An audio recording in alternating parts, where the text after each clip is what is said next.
तो शुरू करते हैं। कल हमने डिस्कस किया concept of paging and afterwards performance and multi level paging. अब मल्टी लेवल पेजिंग को समझने का मैं आपको एक और तरीका बताने की कोशिश कर रहा हूं। तो बेसिकली हमने जो बोला कि इनर मोस्ट पेज टेबल है, जो इनर मोस्ट पेज टेबल है उसके हमने पेजेस बना दिए। सुनना, कंफ्यूज नहीं होना है, इसलिए मैं आपको टर्म बता रहा हूं, बाकी और कोई दिक्कत लेने की जरूरत नहीं है। जितना आपने पढ़ा है, जितना कॉन्सेप्ट हमने समझा है, उससे सारे के सारे क्वेश्चन सही होंगे, है ना। और एग्जैक्टली सेम चीज है, लेकिन थोड़ा सा रिप्रेजेंट करने का तरीका अलग हो सकता है, तो उसको समझाने की कोशिश कर रहा हूँ। लेट्स अज्यूम कि ये हमारी सबसे पहले पेज टेबल है और ये है हमारी इनर पेज टेबल।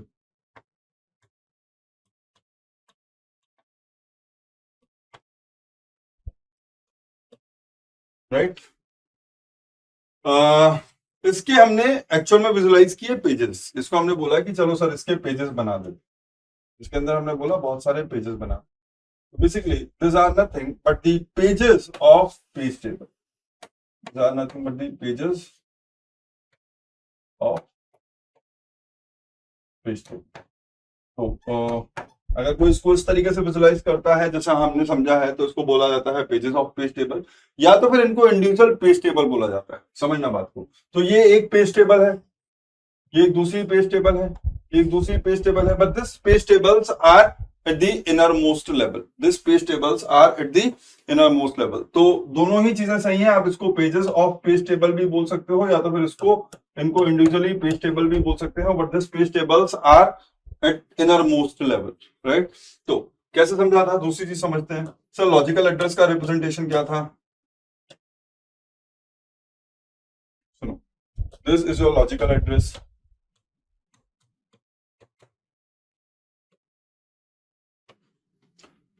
तो एक चीज तो लॉजिकल एड्रेस में सबसे पहले होती थी डी, जो आपका पेज का ऑफसेट है। ये कौन से पेज का ऑफसेट है? लॉजिकल एड्रेस स्पेस के अंदर आपने जो पेजेस बनाए हैं उसका ऑफसेट है ना।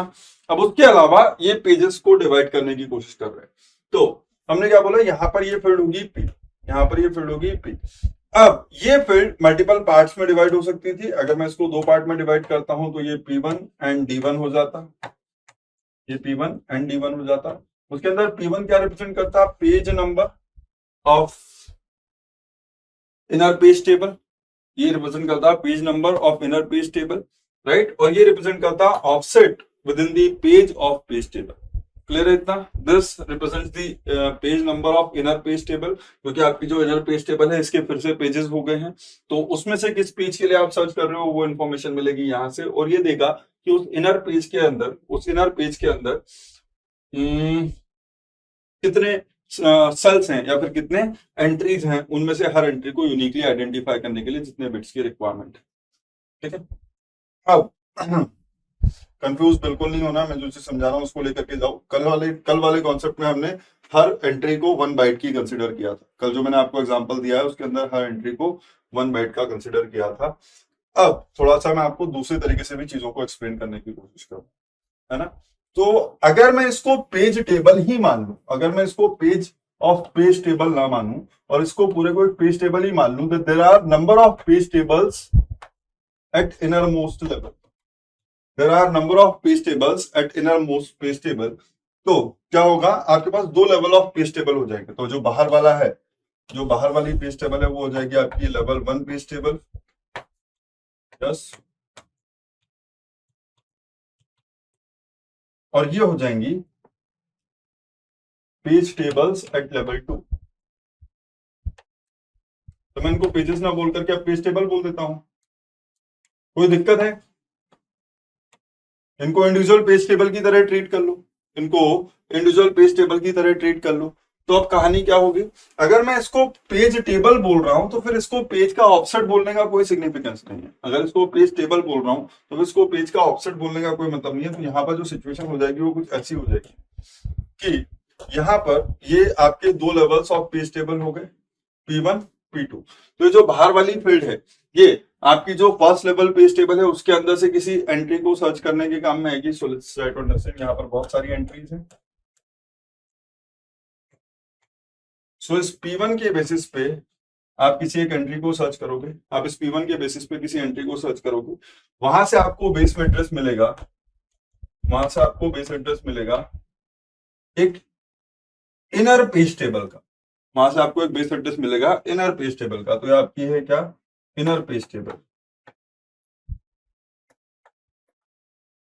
और सिंपली से page table at level 2, there are number of page tables, there are number of page tables at level 2, but from this entry of page table of level 1 you will get a single base address, और उसके ऊपर सिर्फ एक ही page table होगी, उसके अंदर सिर्फ एक ही पेज टेबल होगी। हाँ, है ना। तो इस पेज टेबल के अंदर फिर फर्दर बहुत सारी एंट्रीज होंगी, इस पेज टेबल के अंदर फिर फर्दर बहुत सारी एंट्रीज होंगी। तो इस पेज टेबल के अंदर एंट्री को सर्च करने के लिए सेकंड फील्ड काम आएगी। तो इसको ऑफसेट बोल दो या सेकंड लेवल पेज टेबल के अंदर सर्चिंग करने के लिए जो फील्ड यूज हो रही है वो बोल दो। कोई डिफरेंस आया क्या, कोई डिफरेंस आया क्या, इस वाले केस में कोई डिफरेंस आया क्या कि आपकी P1 फील्ड ने आउटर जो पेज टेबल थी, इसका मतलब लेवल 1 जो पेज टेबल थी उसके अंदर से एक एंट्री को सर्च किया, वहां से आपको एक बेस एड्रेस मिला, उस बेस एड्रेस पे एक पेज टेबल थी, आपने उस पेज टेबल को एक्सेस किया, उस पेज टेबल के अंदर किसी एंट्री को सर्च करने के लिए जो सेकंड लेवल पेज टेबल थी उसको एक्सेस करने के लिए जो फील्ड यूज हो रही थी वो यूज हो गई। तो इसको ऑफसेट कहो या पेज टेबल बोलो, कोई डिफरेंस हो तो वही रहा है ना कि यहां से आपने एक आउटर पेज टेबल को एक्सेस। सिद्धांत जैन पहली क्लास, कल वाली क्लास अटेंड किया आपने सिद्धांत, सिद्धांत कल वाली क्लास अटेंड की है?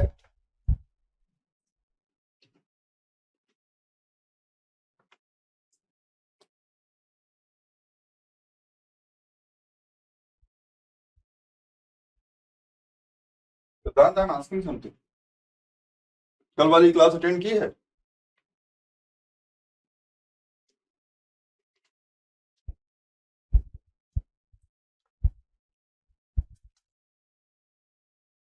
हाँ, तो अपडेट लेट मिला। अब आपको कल वाली क्लास आपने अटेंड नहीं की है तो आज वाली क्लास में ये चीजें कैसे समझ में आएंगी बेटा?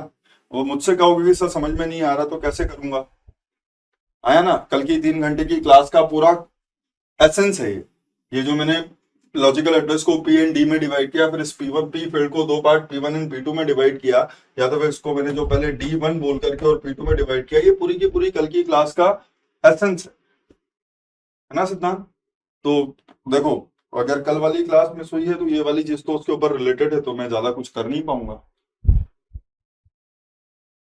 सो प्लीज ऐसा मत बोलो कि समझ में नहीं आ रहा है, मैंने बहुत बेसिक सी चीज बोली है। जो कल की क्लास जितने लोगों ने अटेंड की होगी उनको ये सारी चीज समझ में आएगी, और अगर क्लास अटेंड नहीं करोगे तो नुकसान होगा। मैं आपसे पहले भी ग्रुप के ऊपर भी बोल चुका हूँ, टेलीग्राम ग्रुप के ऊपर भी मैंने क्लियरली आपको बोला था कि एक टॉपिक स्टार्ट होने वाला है, नया टॉपिक है, इंपॉर्टेंट टॉपिक है, और सारी की सारी क्लासेस एक दूसरे से रिलेटेड है। तो अगर आप क्लास छोड़ दोगे तो सिद्धांत 3 घंटे की क्लास है, रिकैप इज नॉट पॉसिबल, कुछ समझ में नहीं आएगा, मैं इसलिए बोल रहा हूँ।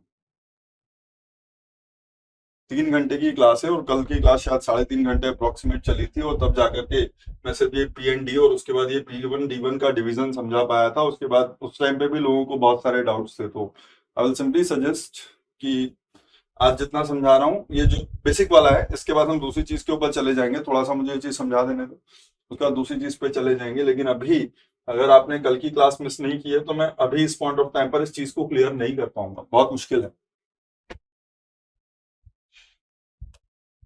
चलो वापस आते हैं। तो आई गेस सबको ये चीज समझ में आ रही है कि दोनों के अंदर कोई डिफरेंस नहीं है। मैं इसको D1 बोल रहा हूँ तो मैं इस D1 फील्ड के बेसिस पे inner page of page table के अंदर सर्च कर रहा हूँ, page of inner page table के ऊपर सर्च कर रहा हूँ। या तो फिर अगर मैं इनको बहुत सारी पेज टेबल्स बोल दे रहा हूँ लेवल 2 पे, अगर मैं इनको बहुत सारी पेज टेबल्स बोल दे रहा हूँ लेवल 2 पे, तो इनके अंदर किसी पेज के अंदर सर्चिंग करने किसी पेज टेबल के अंदर सर्चिंग करने के लिए ये फील्ड यूज हो रही है। और उस केस में इसको ऑफसेट नहीं बोल करके इसको P2 बोल दूंगा, क्योंकि ये वाली जो फील्ड है, ये वाली जो फील्ड है, ये लेवल 2 पे जो पेज टेबल्स हैं उसके अंदर किसी एंट्री को एक्सेस करने के काम में आ रही है ना। सो this is the clear division. अब अगर मैं इसको फर्दर डिवाइड करने की कोशिश करता हूँ कि सर क्या होता है अगर ये 3 लेवल पेज टेबल होती, अगर ये 3 लेवल पेज टेबल होती तो मैं इस पार्ट को, मैं ये जो पी फील्ड थी इस पी फील्ड को 3 पार्ट में डिवाइड कर देता, सो अगर 3 levels of पेज टेबल है, then definitely there will be 3 levels obviously. So मैं इस फील्ड को डिवाइड कर देता P1, P2 एंड P3 इस तरीके से. तो सबसे पहले क्या होता, इस P1 के बेसिस पे मैं पेज टेबल को एक्सेस करता, यहां से मुझे एक एंट्री मिलती, उस एंट्री पर मुझको एक पेज टेबल मिलती. तो ये जो है क्या है, लेवल 1 पेज टेबल. ये होती है आपकी लेवल 1 पेज टेबल. तो लेवल 1 पेज टेबल पे जो मोस्ट सिग्निफिकेंट बिट थी उनके बेसिस पे सर्चिंग होती, ठीक है. फिर यहां से मुझे एक एड्रेस मिलता, उस पर मुझे एक लेवल 2 पेज टेबल मिलती. उस लेवल 2 पेज टेबल के अंदर जो सर्चिंग होती वो इस P2 फील्ड के बेसिस पे, वो इस P2 फील्ड के बेसिस पे होती. तो अगेन यहां से कोई एंट्री मिलती जब मैं इसको सर्च करता, फिर यहां से मुझे फिर से एक एड्रेस मिलता, उस एड्रेस पर लेवल 3 पेज टेबल होती.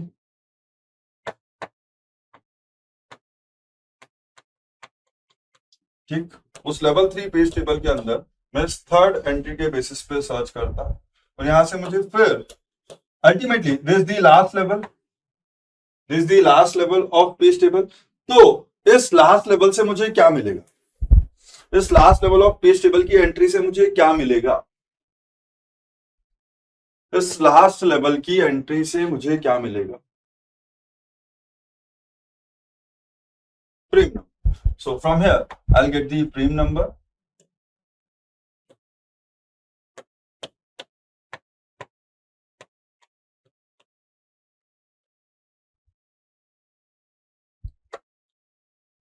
आपने लिखा होगा फ्रेम नंबर. उस फ्रेम नंबर को मैं जो लॉजिकल एड्रेस में ऑफसेट था, इस ऑफसेट के साथ मर्ज करके और फिजिकल एड्रेस निकाल देता. राइट. सो अगर कहीं पर P1 P2 P3 टाइप की फील्ड लिखी हो, अगर कहीं पर P1 P2 P3 टाइप की फील्ड लिखी हो, या फिर P1 D1 और P1 P2 D1 इस तरीके से लिखा हो, तो कंफ्यूज मत होना, दोनों का मतलब सेम है, दोनों का मतलब सेम है. Clear. So this is just what I wanted to tell you कि जनरली आप बोलोगे सर वहां पर P1 D1 लिखाया था आपने, यहाँ पर इन्होंने P1 P2 P3 दे दिया है. नहीं, जब मैं पेज की फॉर्म में सोचता हूं, अगर मैं इस चीज को पेज ऑफ पेज टेबल की फॉर्म में सोचूंगा तो मैं पेज के ऑफसेट के बेसिस पे सोचूंगा. अगर मैं इस चीज को पेज ऑफ पेज टेबल की फॉर्म में सोचूंगा तो मैं इसको पेज के ऑफसेट की फॉर्म में सोचूंगा. लेकिन अगर मैं इन सबको पेज टेबल मान लूंगा इनर मोस्ट लेवल पे, अगर मैं इन सबको पेज टेबल मान लूंगा इनर मोस्ट लेवल पे, तो इनर मोस्ट लेवल पे जो पेज टेबल है उसके अंदर किसी एंट्री को सर्च करने के लिए जो फील्ड यूज हो रही है उसको मैं ये बोल दे रहा हूँ. So this just not the offset. So what does it mean, P1 field is used to search for an entry in the level 1 page table. P2 field is used to search for an entry in one of the page table of level 2 page tables, and P3 field is used to search for an entry in the in one of the page tables at level 3 page tables. Clear. So don't get confused, इनके अंदर कहीं कोई difference नहीं है. P1 P2 P3 बोलो, P1 D1 D2 बोलो, सारी कहानी सेम. तो बिल्कुल भी दुखी नहीं होना.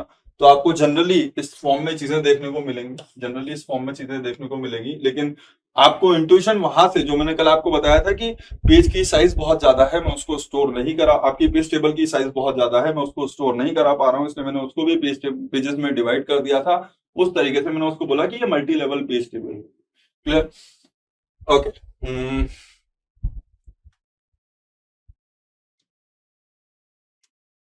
This it. तो इससे किसी को कोई कंफ्यूजन नहीं होना चाहिए.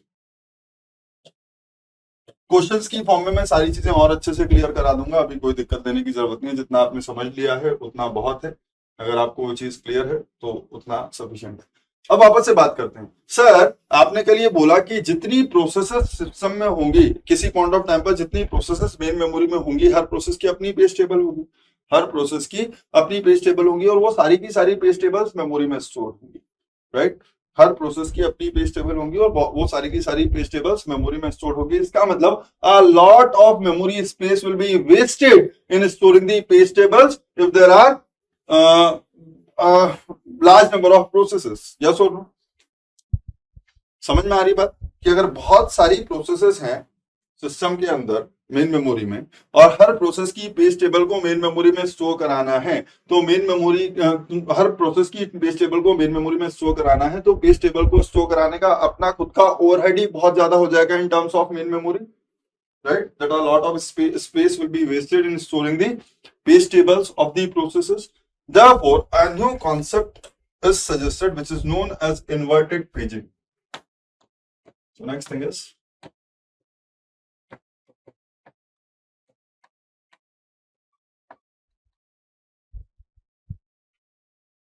inverted paging. First of all, try to understand or write the reason for which we use the inverted paging.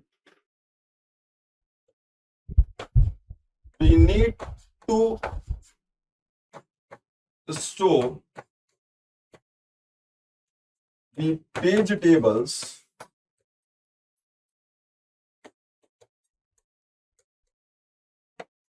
of all the processes.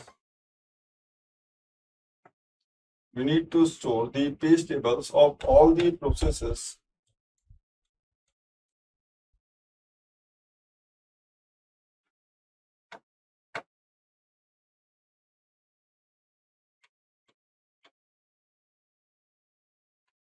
present into the main memory.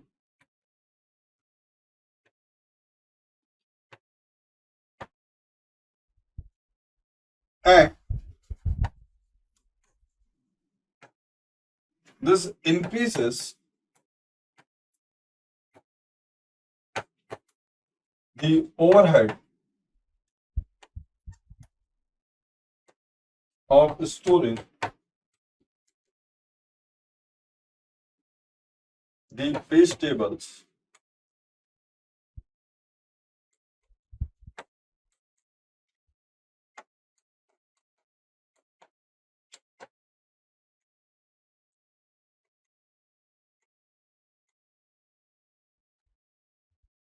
the main memory. So it's the general term that we need to store the page tables of all the processes if we use the simple concept of paging. Okay, present into the main memory, and this increases the overhead of storing the page tables. Now, the new concept says that use a unified page table for all the processes.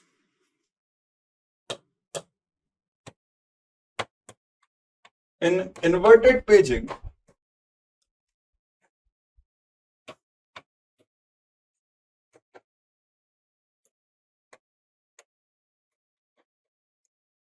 we will use a unified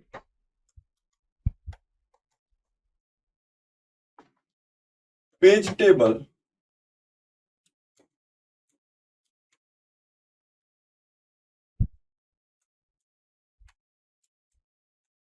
for all the processes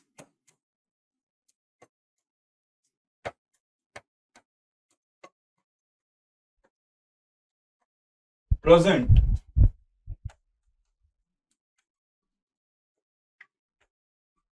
in the main memory. So what happens if we are using the concept of inverted paging?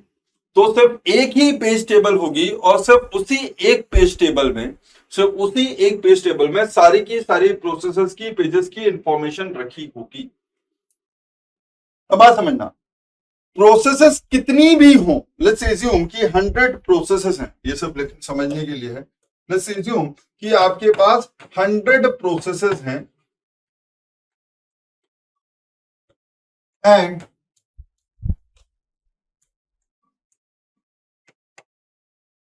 each process requires 1K pages. Just an understanding, समझना बात। अगर आपके पास 100 processes हैं और हर process के लिए 1K pages की requirement है, therefore can I say कि हर प्रोसेस की पेज टेबल में 1K एंट्री होंगी। therefore पेज टेबल ऑफ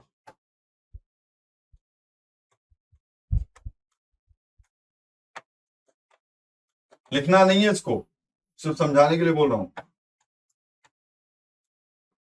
तो हर प्रोसेस की पेज टेबल में 1K एंट्री होंगी अगर हर प्रोसेस के करस्पॉन्डिंग 1K पेजेस हैं इन लॉजिकल एड्रेस स्पेस। अब बात समझना, इसका मतलब you are trying to maintain the information, for how many pages?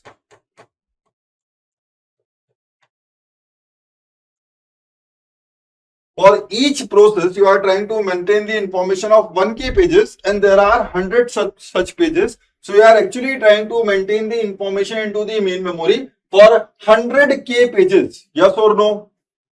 कितना समझ में आता है? अब एक दूसरी चीज समझो, आपके पास एक फिजिकल एड्रेस स्पेस भी होगा। लेट्स अज्यूम कि आपका फिजिकल एड्रेस स्पेस है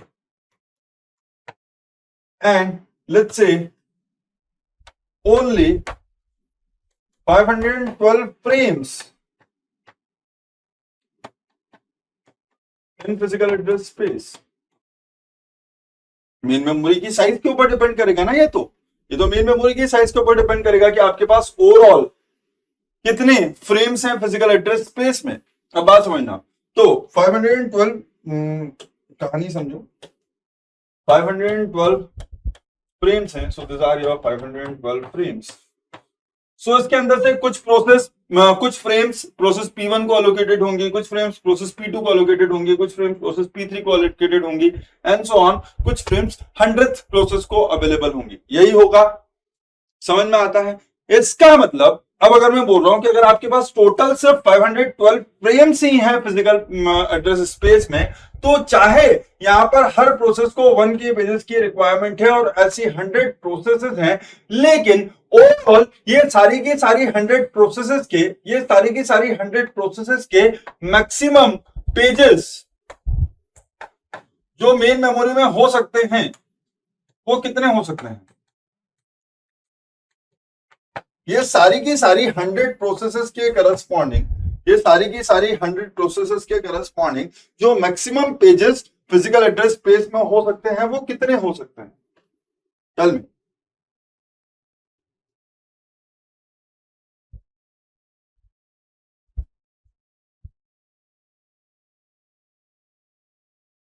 correct Rupam?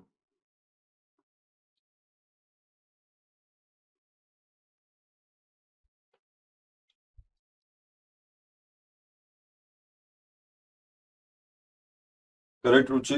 So that's the idea कि आपके पास फिजिकल एड्रेस स्पेस में फ्रेम्स ही सिर्फ 512 हैं, तो डज नॉट मैटर कि कितनी प्रोसेस है और हर प्रोसेस की कितनी पेजेस की रिक्वायरमेंट है, लेकिन जितनी फ्रेम्स है उससे ज्यादा पेजेस तो हो ही नहीं सकते ना, उससे ज्यादा पेजेस तो हो ही नहीं सकते ना फिजिकल एड्रेस स्पेस में उन प्रोसेसेस के। तो अगर 100 प्रोसेसेस हैं और हर प्रोसेस के 1K पेजेस हैं, तो एक्चुअल में you want to maintain the information of 100K pages, but maximum 512 out of those 100K pages may be present in the main memory, उससे ज्यादा तो हो ही नहीं सकते। क्लियर? तो ये सिंपल सी कहानी है कि जितनी मैक्सिमम फ्रेम्स हैं उससे ज्यादा पेजेस इन सारी की सारी प्रोसेस के मिलाकर के कभी भी फिजिकल एड्रेस स्पेस में आ ही नहीं सकते। तो why are you maintaining the information for those many pages into the main memory? क्योंकि आपको हर पेज के लिए एक एंट्री रखनी पड़ेगी। इसका मतलब you will eventually require 100K entries. You will eventually require 100K entries in the main memory for maintaining the page table of all these 100 processes.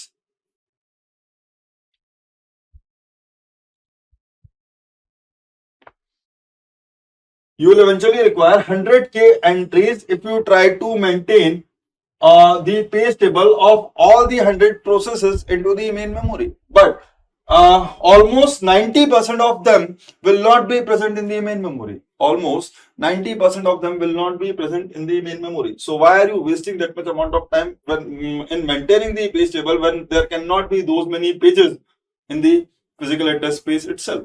So that's the logic. तो यही चीज हमारी कहती है कि भाई ऐसा मत करो, हम करते वैसा ही है जैसा हमने सीखा है।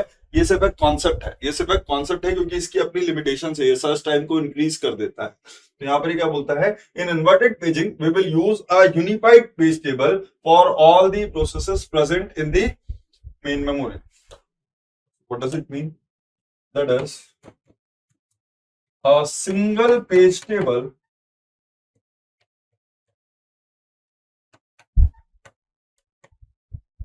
for all the processes.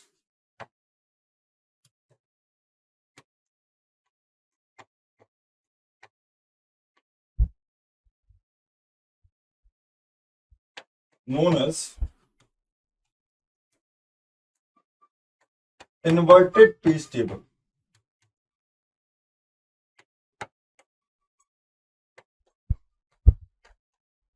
उस पेज टेबल को क्या बोल रहे हैं? Inverted page table. समझते हैं इस कॉन्सेप्ट को.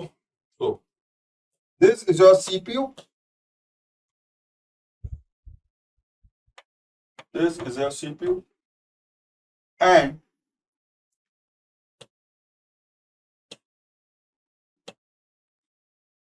this is your main memory. There are multiple processes, let's say process A, process B, process C, present in the main memory. This is your operating system. Right? Now, at a time, exactly one of this many processes will be executing on the CPU. क्योंकि एक ही processor है, तो आपके पास processors main memory में भी कितनी भी हो, लेकिन उनमें से कोई एक ही प्रोसेस आपकी सीपीयू पर एग्जीक्यूट कर सकती है किसी पॉइंट ऑफ टाइम पर. यस और no? So basically pages of process B, so there will be number of pages of process B, P0, P1 and so on, PI, PJ, PK. Similarly, there will be pages of process B or pages of process A.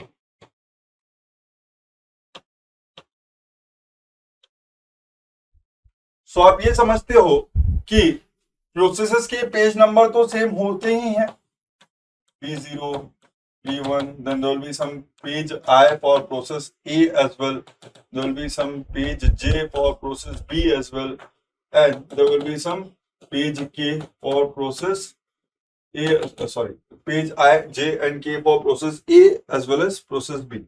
आया ना? समझ में आती है कि आपके पास CPU पर किसी पॉइंट ऑफ टाइम पर एक ही प्रोसेस रन कर सकती है, लेकिन प्रोसेस ए के भी कुछ पेजेस होंगे और सेम पेजेस प्रोसेस बी के भी होंगे, सेम पेजेस प्रोसेस बी के भी होंगे. तो अगर सीपीयू कभी भी लॉजिकल एड्रेस जनरेट करेगा, सुनना, सीपीयू कभी भी लॉजिकल एड्रेस जनरेट करेगा तो सीपीयू का वो लॉजिकल एड्रेस दो पार्ट में डिवाइड हो जाएगा. सीपीयू का वो लॉजिकल एड्रेस दो पार्ट में डिवाइड हो जाएगा, and those will be P and D.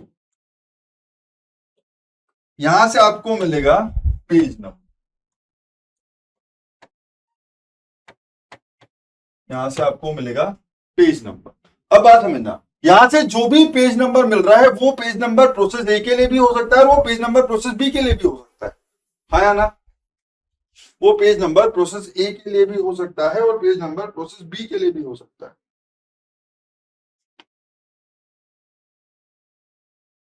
हाँ, लेकिन आपको आपके ऑपरेटिंग सिस्टम को एक चीज पता है, आपके ऑपरेटिंग सिस्टम को एक चीज पता है कि किसी पॉइंट ऑफ टाइम पर आपके सिस्टम को एक चीज पता है, ऑपरेटिंग सिस्टम को, कि किसी पॉइंट ऑफ टाइम पर सीपीयू पर सिर्फ एक ही प्रोसेस एग्जीक्यूट कर रही होगी. लेट्स एज्यूम कि अभी करंटली जो प्रोसेस सीपीयू पर एग्जीक्यूट कर रही है वो है प्रोसेस ए. ठीक, अभी करंटली जो प्रोसेस सीपीयू पर एग्जीक्यूट कर रही है वो है process A. So this is page number, this is let pi, let pi is your page number. Now this page number, operating system knows that this page number is with respect to process A. This page number is with respect to process A. So operating system will do what? Operating system formulates a pair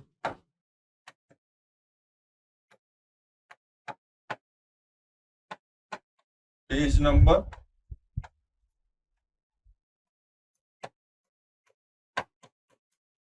process ID.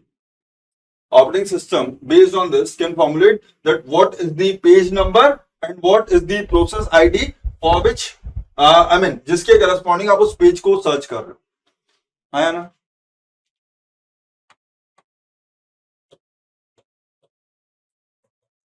That is page number क्या consider किया हमने? PI page number. और process ID क्या है? Process ए. Obviously ये binary में होंगे, but हम तो ह्यूमन लैंग्वेज में बात कर रहे हैं ना, तो हम इसको समझ लेते हैं कि आपके ऑपरेटिंग सिस्टम ने एक पेयर फॉर्मुलेट किया that what is the page number and this page number is corresponding to which process ID, right. अब बात समझना, ये हुई आपकी पिक्चर की सीपीयू कैसे काम करेगा. सीपीयू पर किसी पॉइंट ऑफ टाइम पर एक प्रोसेस रन कर रही होगी. There are multiple processes in the main memory. For all the processes the same number pages, page number में भी same. For all the processes the page number में भी same. अब बात समझना, अगर मैं आपकी एक इन्वर्टेड पेज टेबल बनाता हूं,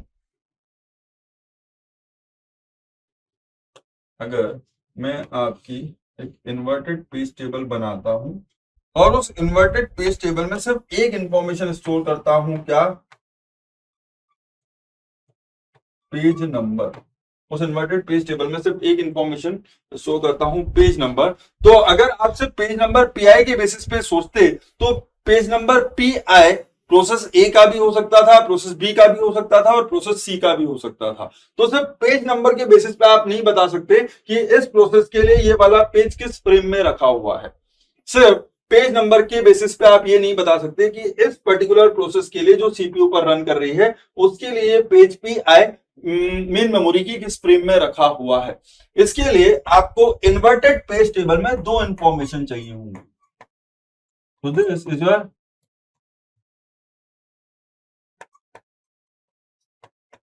inverted page table. So in inverted page table you will have two fields. One is called page number, another will be process ID.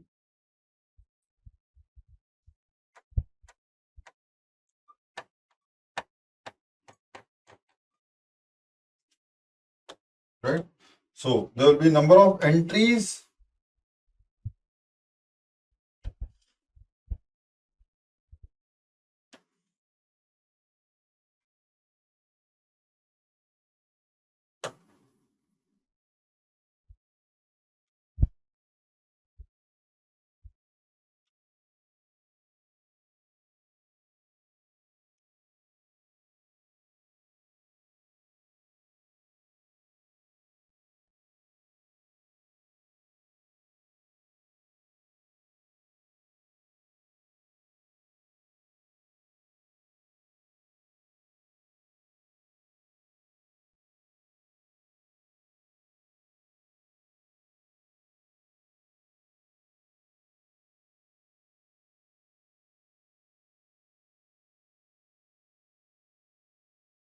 नहीं पेज टेबल. अब होगा क्या, सुनना.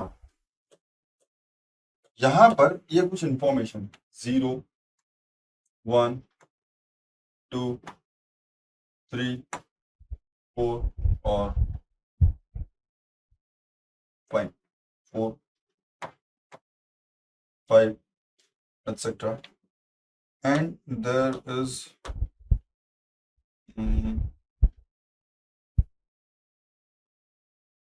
इसको हटा दो,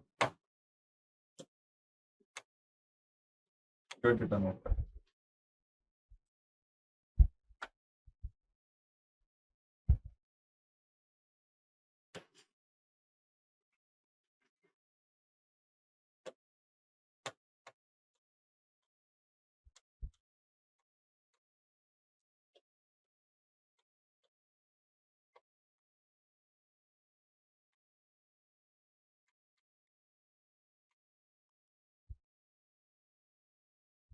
तो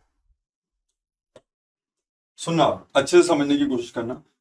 आपकी किसी पॉइंट ऑफ टाइम पर एक प्रोसेस सीपीयू पर रन करेगी. जब किसी पर्टिकुलर प्रोसेस के लिए लॉजिकल एड्रेस जनरेट किया जाएगा तो उसको कैसे किया जाएगा. लेट्स एज्यूम कि मैं प्रोसेस ए का, सुनना, अगर लेट्स एज्यूम कि यहां पर एंट्री है कि page P J and this is with respect to process A. This is page P K with respect to process P. This is page P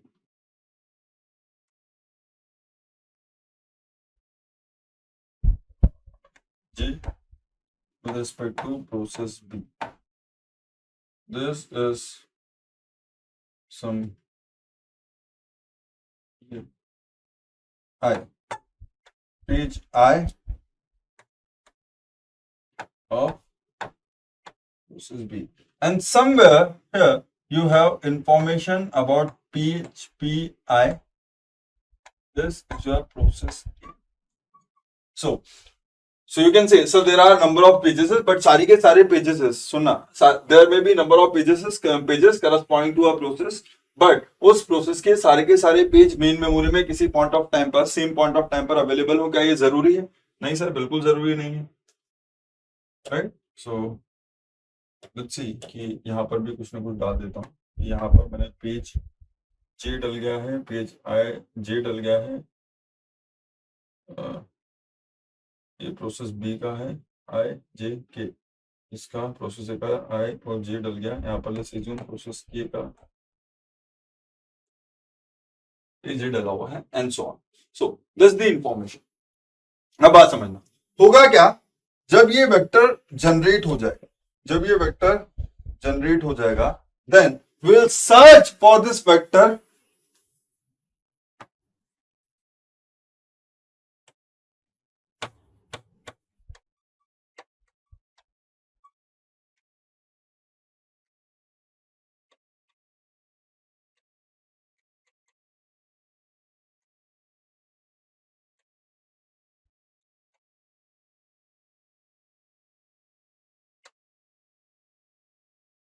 search for this pair in inverted page table.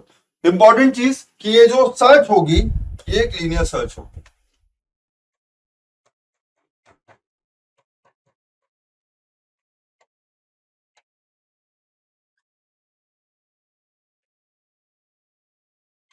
will be a linear search.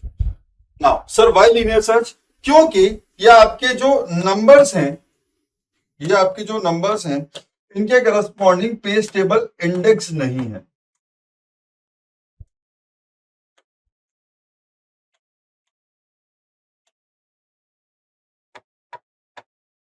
Page table is not indexed. इनके basis पे page table index नहीं है. इसका मतलब ये zero entry जो है ये पेज जीरो की इंफॉर्मेशन नहीं दे रही है. ये जो वन एंट्री है ये पेज वन की इंफॉर्मेशन नहीं दे रही है. ये जो एंट्री नंबर टू है ये पेज टू की इंफॉर्मेशन नहीं दे रही है. तो अब मुझको ये बताओ कि सर फ्रेम नंबर कहां से मिल रहा है? क्या कोई सोच सकता है कि यहाँ पर फ्रेम नंबर कहां से मिल रहा है? क्या कोई ये सोच सकता है कि यहाँ पर फ्रेम नंबर कहां से मिल रहा है? तो लॉजिक इज क्वाइट सिंपल. सुनना, अभी सुनो अच्छे से जो बोल रहा हूं. अगर मैं प्रोसेस बी का, अगर मैं प्रोसेस बी का पेज जे, अगर मैं प्रोसेस बी का page J frame number 0 of physical address space में स्टोर करता हूं. सुनना, अगर मैं प्रोसेस बी का पेज जे, जो बोल रहा हूं पहले वो सुनो. अगर मैं प्रोसेस बी का, लेट्स अज्यूम कि प्रोसेस बी ने सबसे पहले पेज जे के लिए रिक्वेस्ट किया और फ्रेम नंबर 0 प्रोसेस बी को अलोकेटेड था. सो अगर प्रोसेस बी का पेज जे फ्रेम नंबर 0 में अलोकेट करता हूं तो इस इन्वर्टेड पेज टेबल की एंट्री 0 पर वो वाली इंफॉर्मेशन डाल दूंगा कि एंट्री 0 पर मैं इंफॉर्मेशन डाल रहा हूं, page number is PJ and the process is B. इसका मतलब प्रोसेस बी का पेज पीजे इस फ्रेम नंबर 0 पर अवेलेबल है, इस फ्रेम नंबर 0 पर अवेलेबल है. सिमिलरली प्रोसेस ए का पेज नंबर के फ्रेम नंबर 1 पे अवेलेबल है फिजिकल एड्रेस स्पेस के. प्रोसेस ए का पेज नंबर जे फ्रेम नंबर 2 पे अवेलेबल है फिजिकल एड्रेस स्पेस के, एंड सो ऑन. सो आपके सीपीयू ने एक लॉजिकल एड्रेस जनरेट किया, आपने उस लॉजिकल एड्रेस से पेज नंबर की इंफॉर्मेशन निकाली. ऑपरेटिंग सिस्टम को पता था कि कौन सा प्रोसेस सीपीयू पर रन कर रहा है, तो उसने पेयर बनाया कि which page number and of which process. So page number and the corresponding process. Then it searched for that particular pair. In the inverted page table. Now, the moment you get the pair, the position of that pair into the inverted page table, the position into the page table or position of that pair into the page table will give you the information कि किस frame number पे आपका वो page उस particular process का available है. तो क्या बोला? Page table is not indexed but when search is successful,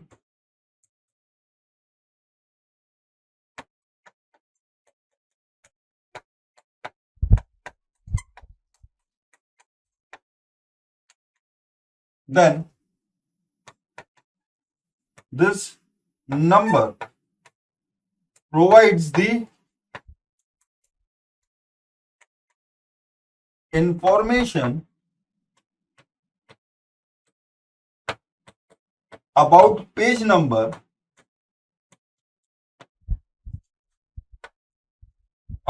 provide the information about frame number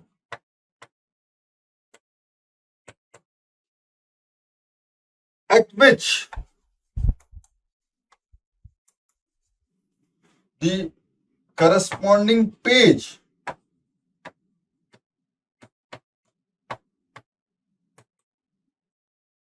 of that process is available.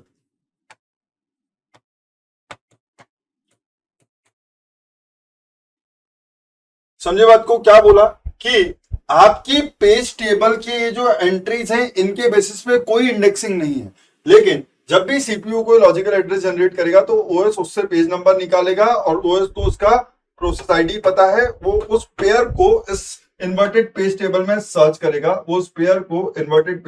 Search करेगा. अगर वो पेयर आपको इन्वर्टेड पेज टेबल में मिल गया तो वो पेयर जिस एंट्री पे मिला है वो एंट्री आपका फ्रेम नंबर होगी जिस फ्रेम में आपका वो पर्टिकुलर पेज उस प्रोसेस का स्टोर्ड है. क्लियर?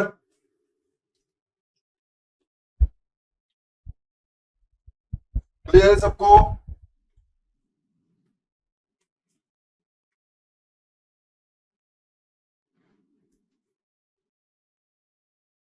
corresponding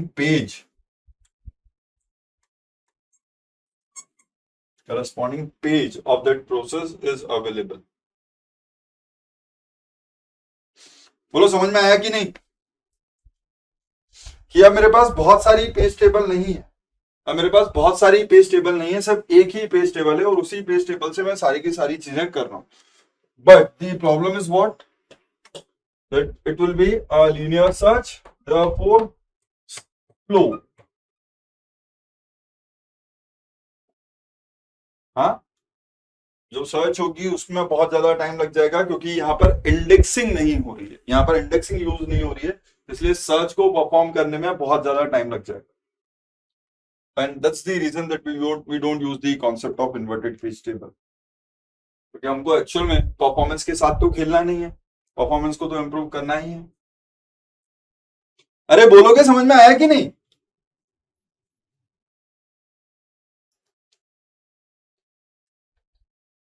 मैंने अपने जीवन में तुमसे पूरे स्टूडेंट नहीं देखे, पता है, कुछ बोलते ही नहीं हो यार. नहीं समझ में आया तो एटलीस्ट लेट मी नो कि मैं समझा तो पाऊं.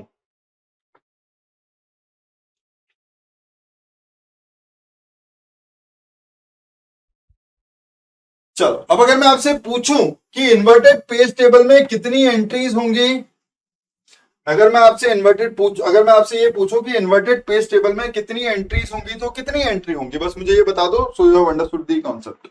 अगर मैं आपसे पूछता हूं कि इन्वर्टेड पेज टेबल में कितनी एंट्रीज होंगी तो कितनी एंट्रीज होंगी?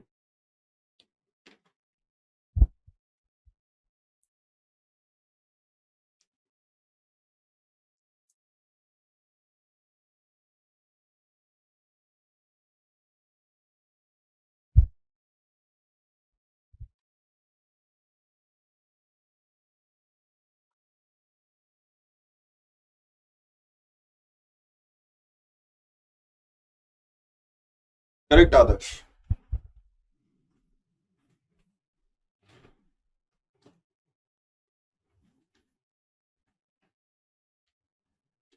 ओ हो शुभेंदु, अगर मैं उतनी ही एंट्रीज को मेंटेन कर रहा होता, जैसा कि आप कह रहे हो कि सर कितनी एंट्रीज होंगी, आप कह रहे हो सर नंबर ऑफ प्रोसेसेस, इसका मतलब 100 into the number of pages corresponding to process, तो number of pages corresponding to process are 1K। तो अगर मैं इतनी एंट्रीज को मेंटेन कर रहा होता तो फिर पेज टेबल ही मेंटेन कर लेता ना, इन्वर्टेड पेज टेबल की जरूरत क्या थी? Shubhendu, I hope you are getting the idea. आप बोल रहे हो सर कितनी एंट्रीज मेंटेन होगी, number of processes into number of pages, number of pages into each process. अगर मैं इतनी एंट्री को मेंटेन करना चाहता तो इतनी एंट्री तो मेरे नॉर्मल पेजिंग के कॉन्सेप्ट में भी मेंटेन हो रही थी, फिर क्यों इतना पाप किया? करेक्ट गुलाम, करेक्ट आदर्श। नहीं चंद्र प्रकाश, तुमने भी वही गलती की है, समझते नहीं हो तुम लोग। अरे अभी अभी बोला था कि ये कितनी भी प्रोसेसेस हो, हर प्रोसेस में कितने भी पेजेस हो, कितनी भी प्रोसेस हो, हर प्रोसेस में कितने भी पेजेस हो, इन प्रोसेसेस के मैक्सिमम कितने पेजेस फिजिकल एड्रेस स्पेस में हो सकते हैं? मैक्सिमम उतने पेजेस जितनी फ्रेम्स हैं फिजिकल एड्रेस स्पेस में। इन प्रोसेसेस के मैक्सिमम कितने पेजेस हो सकते हैं? मैक्सिमम उतने पेजेस जितनी फ्रेम्स हैं फिजिकल एड्रेस स्पेस में। तो अगर आपकी एंट्री कभी भी इस टेबल के अंदर मिलती है तो उस एंट्री के मिलने पे आपको एक फ्रेम नंबर मिलेगा, उस एंट्री के इस टेबल में मिलने पे आपको फ्रेम नंबर मिलेगा। तो जितनी टोटल फ्रेम्स हैं सिर्फ उतने ही नंबर्स आइडेंटिफाई हो सकते हैं कि ये वाला उस फ्रेम पे है, ये उस फ्रेम पे है, ये उस फ्रेम पे है, और लास्ट वाला किस फ्रेम पे है। इसके अलावा कोई और पेज फिजिकल एड्रेस स्पेस में है ही नहीं, तो उसके करस्पॉन्डिंग सर्च सक्सेसफुल होगी ही नहीं, उसकी करस्पॉन्डिंग सर्च सक्सेसफुल होगी ही नहीं। तो क्या मैं बोल सकता हूं that number of entries in the inverted page table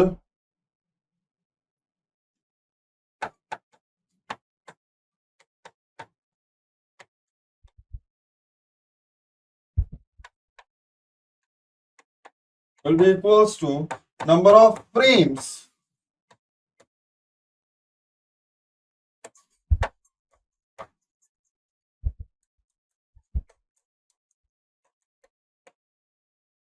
ये स्टार्ट होगा 0 टू लास्ट एंट्री का नंबर क्या होगा सर? लास्ट एंट्री का नंबर होगा number of frames -1।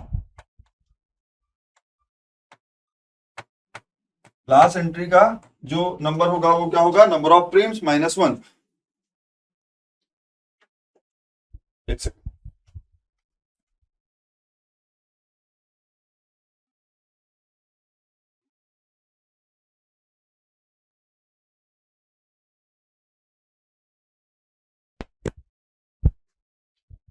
so number of entries in inverted page table will be equals to number of frames in physical address space, and the number of frames will be from where to where? 0 to total number of frames -1. The number of frames will be, अगर आपके पास 4 frames है, then the numbers will be from 0 to 3, that is total number of frames are 4 -1, so these numbers will be 0 to number of frames -1. Clear है सबको? Tanuja, number of pages की बात मत करो, समझ में आया मैंने क्या बोला? हाँ, पहले पेजेस बोलिए, आपका बाद वाला आंसर मैंने बाद में देखा। सबको कॉन्सेप्ट क्लियर है? सबको कॉन्सेप्ट क्लियर है कि अब आपको उतनी एंट्रीज मेंटेन नहीं करनी पड़ेंगी। कितनी एंट्रीज? अब आपको 100 इंटू 1 के एंट्रीज मेंटेन नहीं करनी पड़ेंगी, अब आपको सिर्फ 512 एंट्रीज मेंटेन करनी पड़ेंगी अगर आप इन्वर्टेड पेज टेबल का कॉन्सेप्ट यूज करते हो। तो अगर आपने सिर्फ 512 एंट्रीज मेंटेन की है तो ओवरऑल जो ओवरहेड था पेज टेबल को मेंटेन करने का वो रिड्यूस हो गया। ओवरऑल जो ओवरहेड था पेज टेबल को मेंटेन करने का मेन मेमोरी में वो रिड्यूस हो गया। क्लियर? तो दिस जस्ट वन कॉन्सेप्ट। इसके ऊपर अगर कभी कोई क्वेश्चन बना, अगर इसके ऊपर कभी कोई क्वेश्चन बना तो या तो थ्योरेटिकल क्वेश्चन बनेगा या तो पेज टेबल की साइज से रिलेटेड क्वेश्चन बनेगा। अगर इसके ऊपर कोई क्वेश्चन बनता है तो या तो थ्योरेटिकल क्वेश्चन बनेगा या तो पेज टेबल की साइज से रिलेटेड क्वेश्चन बनेगा, that what will be the size of the page table. So अगर मैं यहां से ये वाली चीज बोल सकता हूं तो therefore inverted page table size will be equals to what? Inverted page table size will be equal to number of entries. किसी भी पेज टेबल की साइज क्या होती है? Number of entries into size of each entry.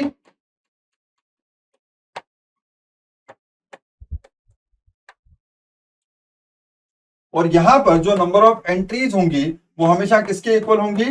Number of frames in physical address space. Number of entries हमेशा कितनी होंगी? जितनी फ्रेम्स हैं, और वो क्वेश्चन में साइज ऑफ एंट्री दे देगा। या तो वो ये बता देगा कि टेबल में आप क्या क्या स्टोर कर रहे हो, या तो वो आपको साइज ऑफ ईच एंट्री दे देगा, या तो वो बता देगा कि आप टेबल के अंदर क्या क्या स्टोर कर रहे हो और वो कितने बिट का है। तो अगर आप पेज नंबर स्टोर कर रहे हो तो वो कितने बिट का आपको ये पता है, प्रोसेस आईडी कितने बिट की, अगर वो ये दे दिया तो ये आपको पता है। तो this is the total bit of the entry. चलो छाप लिया ये, छाप लिया ये, या इसके लिए टाइम चाहिए? और इतना ही सफिशिएंट है, इससे ज्यादा जाने की जरूरत नहीं है। हमने क्या बोला? एक इन्वर्ट यूनिफाइड पेज टेबल होगी जिसको हम इन्वर्टेड पेज टेबल बोलते हैं। नोटेड?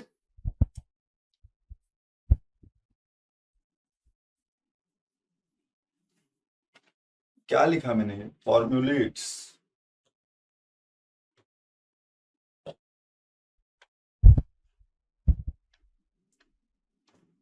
छाप लिए सर। चलो, so this is one thing. So we are done with the concept of paging. We are done with the concept of TLB. We are done with the concept of multi-level paging. Question देखना है सबके ऊपर, कोई बुरी बात नहीं है। We are done with the concept of inverted paging. Now let's start the concept of segmentation.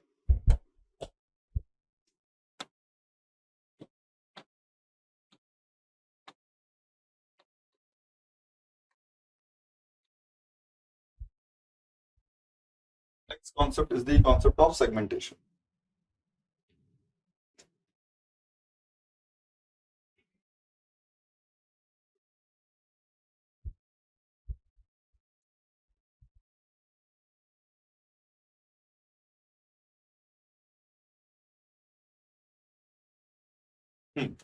तो क्या बोला हमने? अगर मैं पेजिंग की बात करता हूं तो पेजिंग में आपकी प्रोसेस का जो लॉजिकल एड्रेस स्पेस है, आपकी प्रोसेस का जो लॉजिकल एड्रेस स्पेस है, आप उसको पेजेस में डिवाइड कर देते हो और पेजेस की साइज इक्वल है। समझ लो बात को, पेजेस की साइज इक्वल है। तो ये लिखने की जरूरत नहीं है, सिर्फ समझो इसको, पहले सिर्फ समझो कि आपका लॉजिकल एड्रेस स्पेस,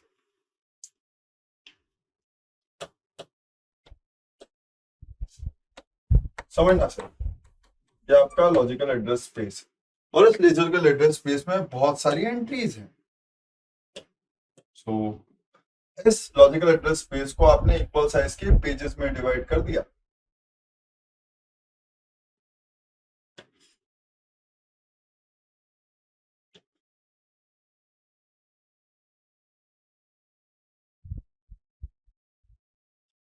समझना, सिर्फ पिक्चर समझो। आपने इस लॉजिकल एड्रेस स्पेस को इक्वल साइज के पेजेस में डिवाइड कर दिया। अभी क्या हुआ? ये सारे इक्वल साइज के पेजेस हैं। ये मेन मेमोरी में किसी भी फ्रेम पे जा सकता है, ये मेन मेमोरी में किसी भी फ्रेम पे जा सकता है, ये मेन मेमोरी में किसी भी फ्रेम पे जा सकता है, ये मेन मेमोरी में किसी भी फ्रेम पे जा सकता है, and so on. So this is your page P0, this is your page P1, this is your page P2। इसको पेज मत बोलो ताकि बहुत सारे बीच में आ जाए, है ना? तो इस तरीके से ये जो पेजेस हैं ये फिजिकल एड्रेस स्पेस की किसी भी फ्रेम में जा सकते हैं। अब अगर मैं एक यूजर के पॉइंट ऑफ व्यू से सोचूं, अगर मैं यूजर के पॉइंट ऑफ व्यू से सोचूं, तो क्या ऐसा नहीं होता कि हम जनरली ये बिलीव नहीं करते क्या कि एटलीस्ट कि सोचना, आप हमेशा जनरली ऐसा ही सोच के चलते हो कि सर जो प्रोग्राम है वो मेमोरी में कंटिन्यूअसली स्टोर होता है। अगर नहीं होता है तो आपको कम से कम इतना पता है कि अगर प्रोग्राम का फंक्शन है, अगर मेन प्रोग्राम है और उसके अंदर कुछ फंक्शंस है, तो हम बोलते हैं कि फंक्शन मेमोरी में सेपरेटली अलग अलग जगह पे स्टोर हो सकते हैं, और जब भी उनकी जरूरत हो तो वो फंक्शन कॉल हो जाते हैं।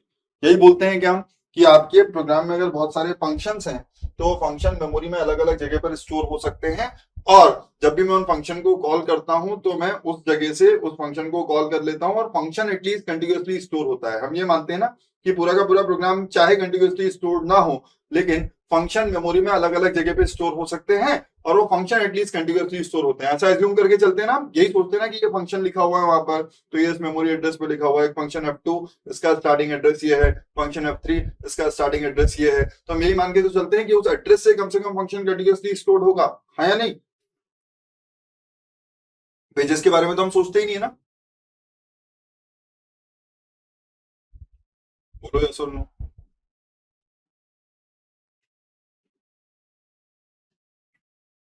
सो दैट्स द प्रॉब्लम। क्या जरूरी है कि आपका एक फंक्शन एग्जैक्टली एक पेज में फिट हो जाए? क्या ये जरूरी है कि आपका एक फंक्शन एग्जैक्टली एक पेज में फिट हो जाए? नहीं सर, ये तो जरूरी नहीं है। तो ऐसा नहीं हो सकता क्या? ऐसा नहीं हो सकता क्या कि यहां से किसी लोकेशन से फंक्शन F1 का स्टोरेज शुरू हुआ और वो कहीं यहां जाकर के F1 एंड हुआ, फिर यहां कहीं जाकर के F2 शुरू हो गया,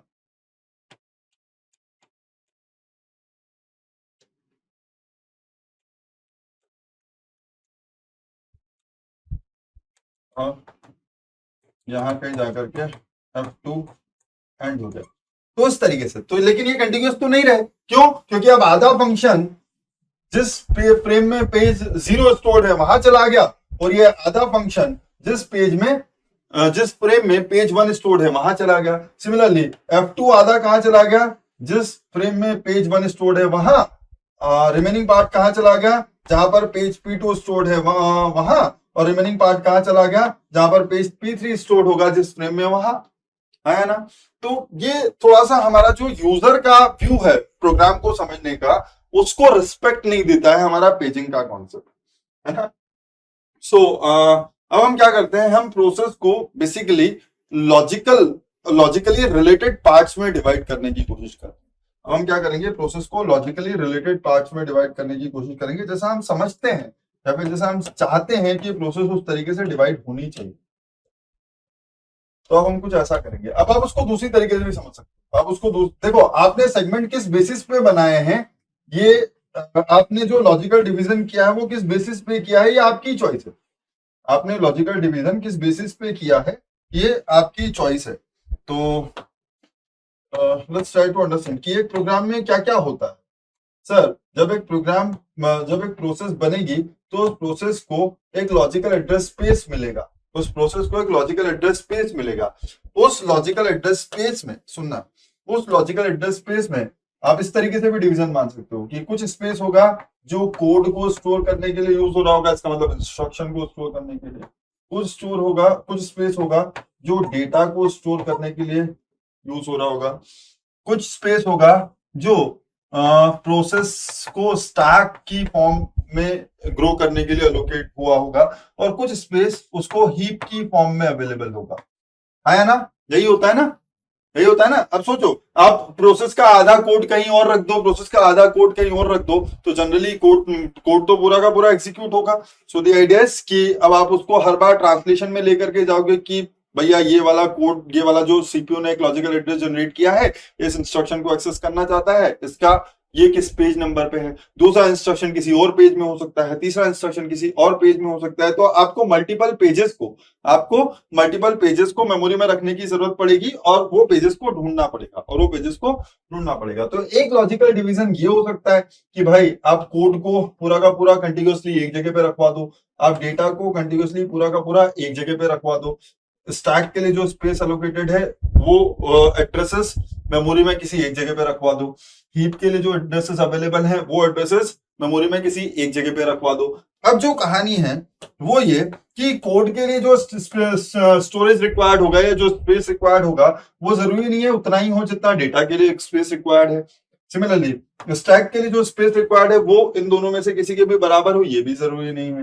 हीप के लिए जो स्पेस रिक्वायर्ड है वो बराबर हो, ये भी जरूरी नहीं है ना। तो आपका लॉजिकल डिवीजन कुछ भी हो सकता है, आपका लॉजिकल डिवीजन कुछ भी हो सकता है, लेकिन वो जो डिवीजन हुआ है वो इक्वल साइज में हुआ हो, ये जरूरी नहीं। समझ रहे हो बात को?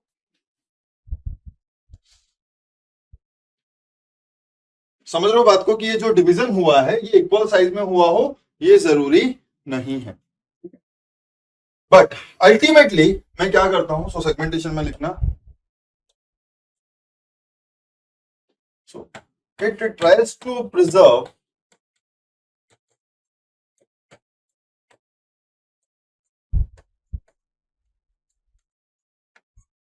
द यूजर व्यू, जिस तरीके से यूजर सोचता है मेमोरी के बारे में उस व्यू को प्रिजर्व करने की कोशिश करता है। सब लॉजिकल है ना, सारी चीजें लॉजिकल हैं, ज्यादा बिल्कुल भी मत सोचना। It tries to preserve the user view of memory, what happens in segmentation,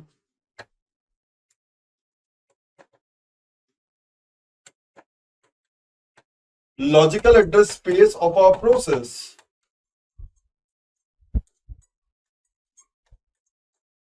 in segmentation, logical address space of our process is divided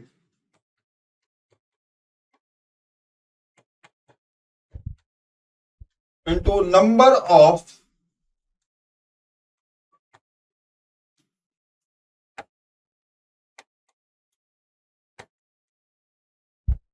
logically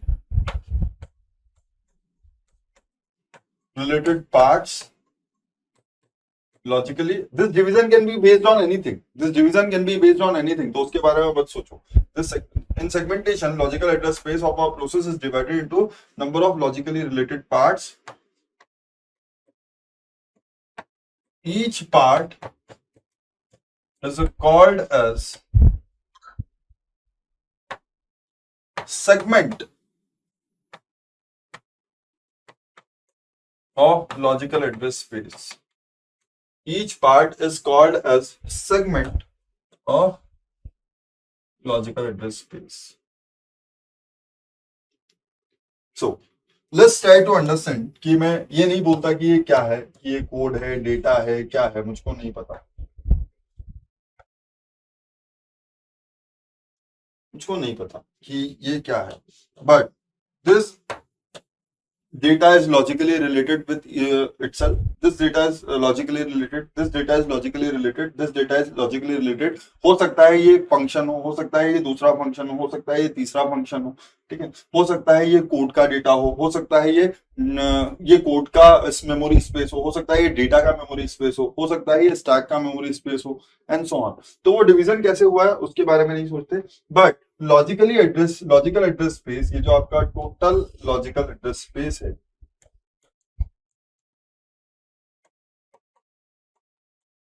this total logical address space can be divided into number of segments. This can be divided into number of segments. So let's assume कि एक और division ले लेता हूँ छोटा सा,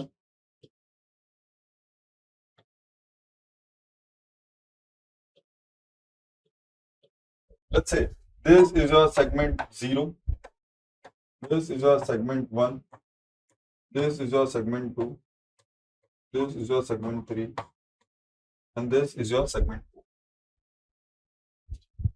4.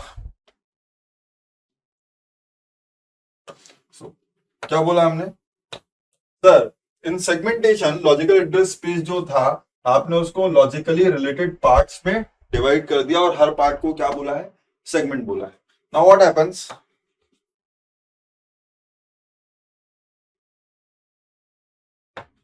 a particular segment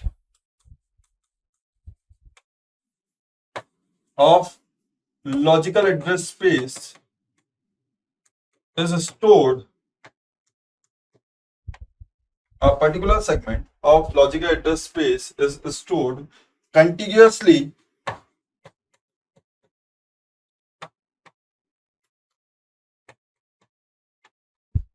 in the main memory. So a particular, इसका मतलब अगर मैं एक सेगमेंट की बात करूं तो ये सेगमेंट 0 जहां भी स्टोर होगा ये मेमोरी में कंटिन्यूअसली स्टोर होगा, ये मेमोरी में कंटिन्यूअसली स्टोर होगा, but two contiguous segments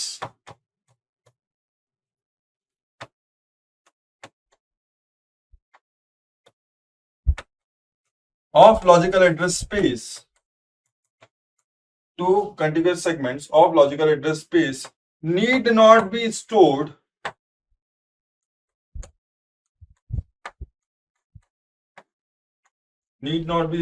contiguously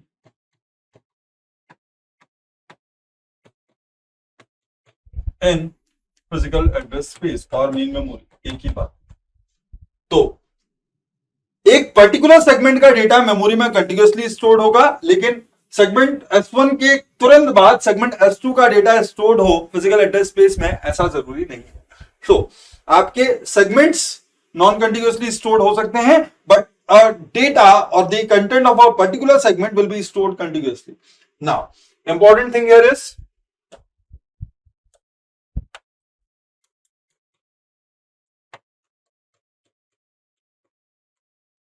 हम क्या बोलते हैं, pages are of equal size, pages are of equal size, लेकिन यहां पे मैं लॉजिकली रिलेटेड चीजों का डिवीजन कर रहा हूं, तो ये वाली चीज के लिए जितना स्पेस रिक्वायर्ड हो, सेकंड टाइप की जो लॉजिकल रिलेशनशिप है उसके लिए भी उतना ही स्पेस रिक्वायर्ड हो, ये जरूरी नहीं है। ठीक है, तो जब हम बात करते थे पेजिंग में, सो पेजिंग के अंदर में, in paging page size is equal, but in segmentation segment size need not be same. Just note down.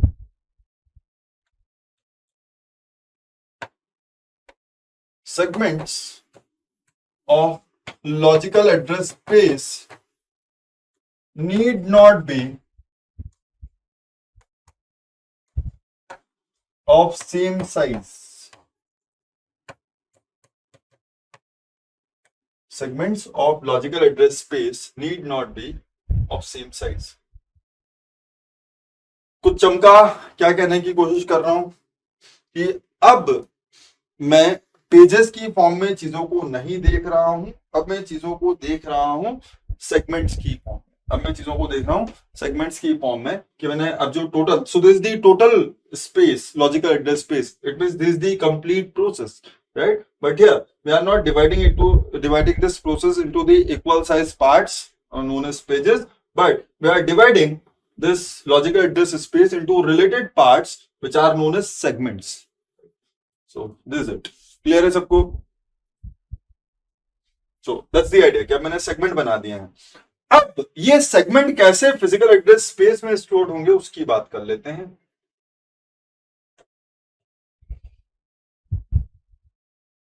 Let's assume that this is the logical address space. And this code of or this process of, that is the logical address space of a given process, must be stored in the main memory somewhere. So let's assume that this is a physical address space.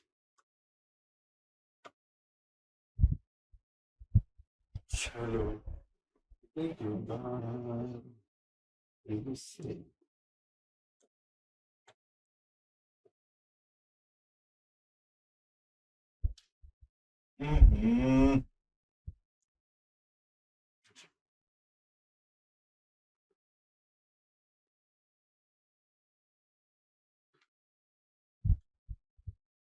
तो ये जो चीज है ये है आपका physical address space, ये total physical address space है।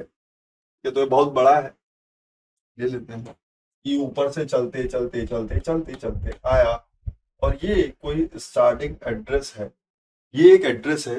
लेट्स अज्यूम कि ये एड्रेस है 500, लेट्स अज्यूम कि ये एड्रेस है 500 और इस एड्रेस 500 पे ऐसे assume इस एड्रेस 500 पे मैंने सेगमेंट S2 को स्टोर करा दिया। इस एड्रेस 500 पे मैंने सेगमेंट S2 को स्टोर करा दिया। सो this is your segment S2, right? उसके बाद कुछ खाली स्पेस है। Let's assume that this address is,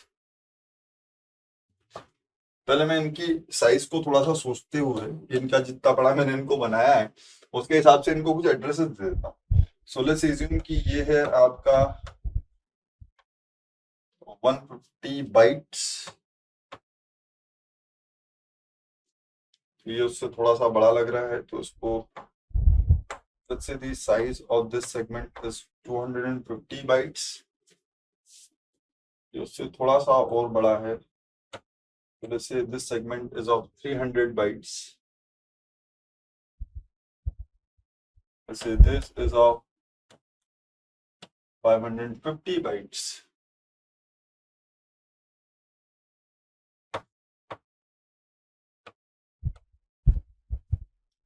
And this segment S1, let's assume of 850 bytes. तो थोड़ा सा लॉजिकली लगे इसलिए मैंने बस ऐसा किया है. So this sizes, these are the sizes. ऐसा नहीं है कि ऐसी साइज के सेगमेंट बनेंगे, segments may be of any size, right? So can you understand that if this segment S2 starts storing from the address 500, if segment S2 starts storing from the address 500, then what will be the address of last byte of this segment S2? The segment S2 is actually of 300 byte.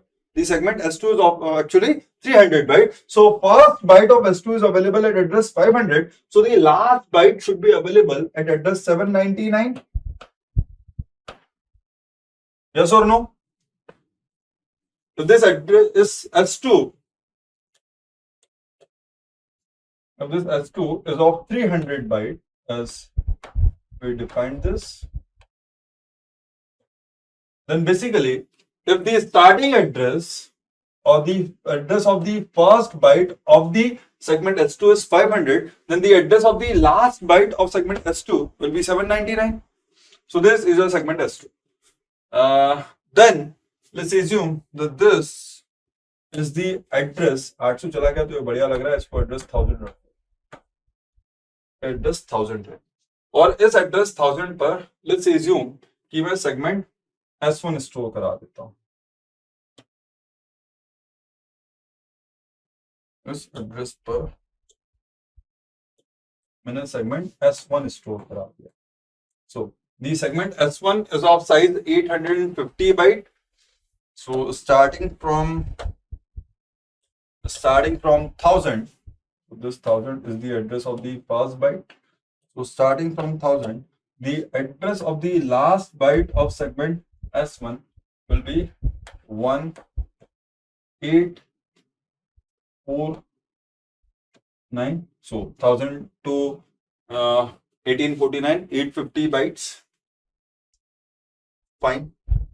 Now let's assume that at address 2000,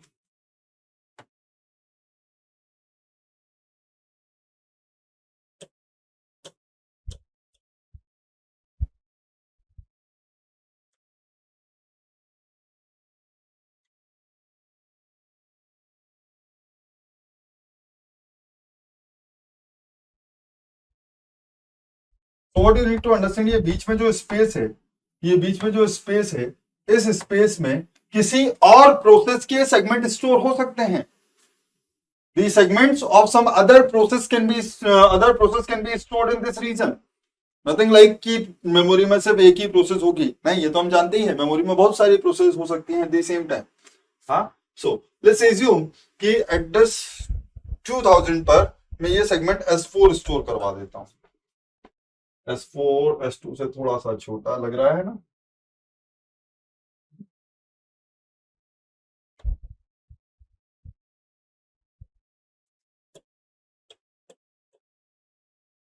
This is your segment S4. So this is the starting address. Then the last address of segment S4 will be, sir, S4 is 250. So this will be 2049.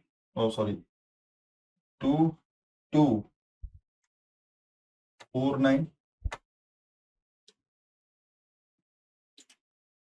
Right? 3 segment ही आए अभी तक. चलो चले थोड़ी देर. Let's assume that this is the address 3000. This is the address 3000, and at this address 3000, let's assume that we store segment S0. So at this address 3000, segment S0 is stored, which is of size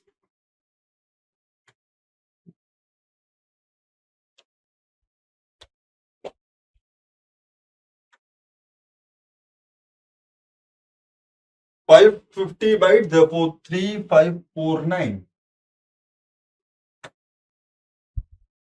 will be the address of last byte.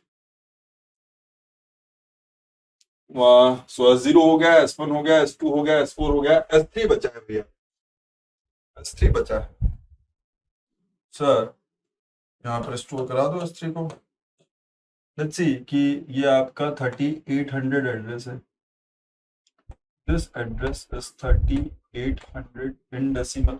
तो इस पे आपने S3 जो से 150 bite का था इसको store करा दिया।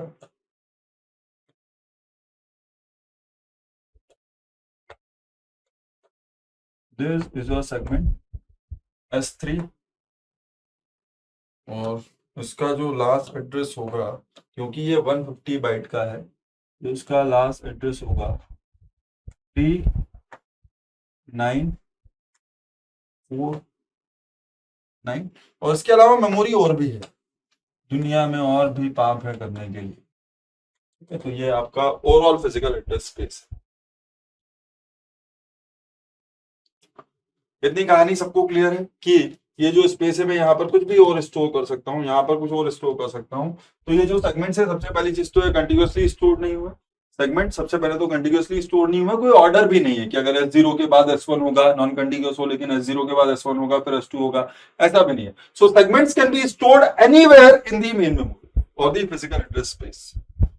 क्लियर इतना सबको कि आज के जो सेगमेंट्स हैं वो मेमोरी में किसी भी एड्रेस पर स्टोर किए जा सकते हैं। So we know the size of each one of this 300 byte. The S1 is of actually 850 byte. S4 is of 250 byte. S0 is of 550 bytes or words or cells. S3 is only 150 byte size. So this is the division. This is your logical division. How the operating system or the CPU visualizes its process, and this is how actually the process is stored in the physical address space. Same इसमें logical address space का size physical address के size से बड़ा हो सकता है ना sir? Logical address space का साइज फिजिकल एड्रेस स्पेस के साइज से बड़ा हो सकता है, बिल्कुल हो सकता है। बिल्कुल हो सकता है। अगर आप कंटिन्यूअसली स्टोर नहीं कर पा रहे हो तो उसको टेम्परेरीली आप सेकेंडरी मेमोरी में रख दोगे और जब जरूरत पड़ेगी तब उसको ले आओ। तो मैं आपको कॉन्सेप्ट समझाऊंगा, जब वर्चुअल मेमोरी का कॉन्सेप्ट समझाऊंगा, आप दुखी मत हो। आपको ऐसा क्यों लग रहा है कि हम लोग पूरा ये कॉन्सेप्ट समझ चुके हैं, बट अभी जितना मुझे इस पॉइंट ऑफ टाइम पर जरूरी था, क्या वो सबको समझ में आता है? तो सर हमारे पास जो पिक्चर थी वो कुछ ऐसी थी कि हमने जो हमारा जो प्रोसेस था उसको लॉजिकली रिलेटेड पार्ट्स में डिवाइड कर दिया है। हर पार्ट की साइज सेम हो ये जरूरी नहीं है, जैसा कि केस था हमारे पेजिंग वाले कॉन्सेप्ट में। तो सेगमेंट में आपके सेगमेंट्स में डिवीजन होगा और सेगमेंट की साइज अलग अलग हो सकती है। नाउ अब कहानी क्या? अब कहानी ये है कि आपका जो सीपीयू है वो एक एड्रेस जनरेट करेगा। आपका सीपीयू जो है वो एक एड्रेस जनरेट करेगा और सीपीयू जनरेटेड वो एड्रेस या तो सेगमेंट S0 को बिलोंग करता होगा, या सेगमेंट S1 को बिलोंग करता होगा, या सेगमेंट S2 को बिलोंग करता होगा, या सेगमेंट S3 को बिलोंग करता होगा, या सेगमेंट S4 को बिलोंग करता होगा। हाँ या ना?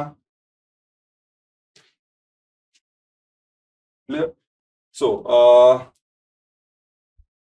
There will be a clear cut division कि अब अगर आप सुनना कहानी क्या, अगर सीपीयू कोई लॉजिकल एड्रेस जनरेट करता है, अगर सीपीयू कोई लॉजिकल एड्रेस जनरेट करता है जो सेगमेंट S1 को बिलोंग करता है, अगर सीपीयू कोई लॉजिकल एड्रेस जनरेट करता है जो सेगमेंट S1 को बिलोंग करता है, तो इस सेगमेंट S1 के रिस्पेक्ट में आपको ये पता करना पड़ेगा कि अरे सीपीयू ने जो एड्रेस जनरेट किया है वो सेगमेंट S1 का है, लेकिन ये सेगमेंट S1 एक्चुअल में मेन मेमोरी में किस फिजिकल एड्रेस स्पेस पर अवेलेबल है, ये तो मुझे पता ही नहीं है, क्योंकि मुझे एक्चुअल में जो एक्सेसिंग करनी है वो तो फिजिकल एड्रेस के बेसिस पे करनी है।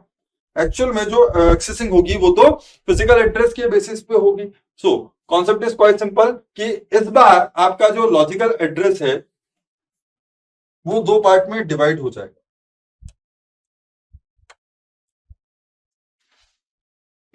चलो उससे पहले मैं आपको कुछ एक चीज समझाता हूं। कैसे पता करेंगे, कैसे पता करेंगे कि कौन सा सेगमेंट फिजिकल एड्रेस स्पेस में कहां पर स्टोर्ड है, कौन सा सेगमेंट फिजिकल एड्रेस स्पेस में कहां पर स्टोर्ड है। So just note down.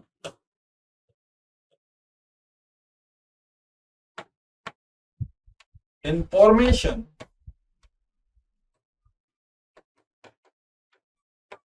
About base address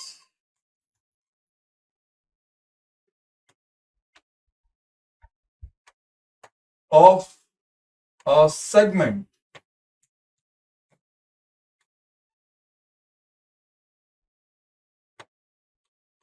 information about base address of a segment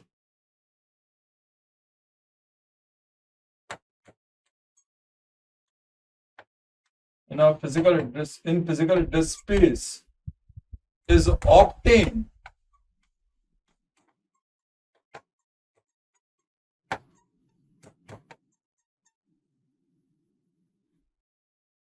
using segment table.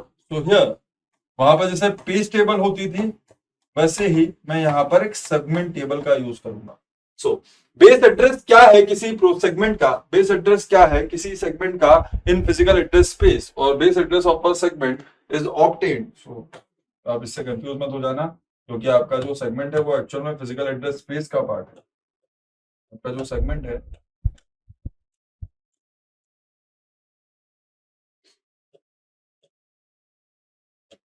so segment of a logical address space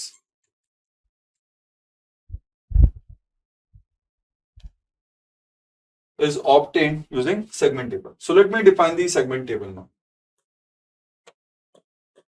So this is your segment table.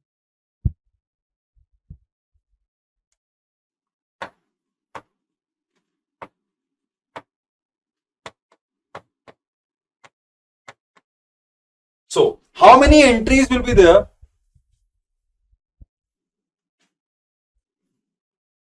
Algorithms.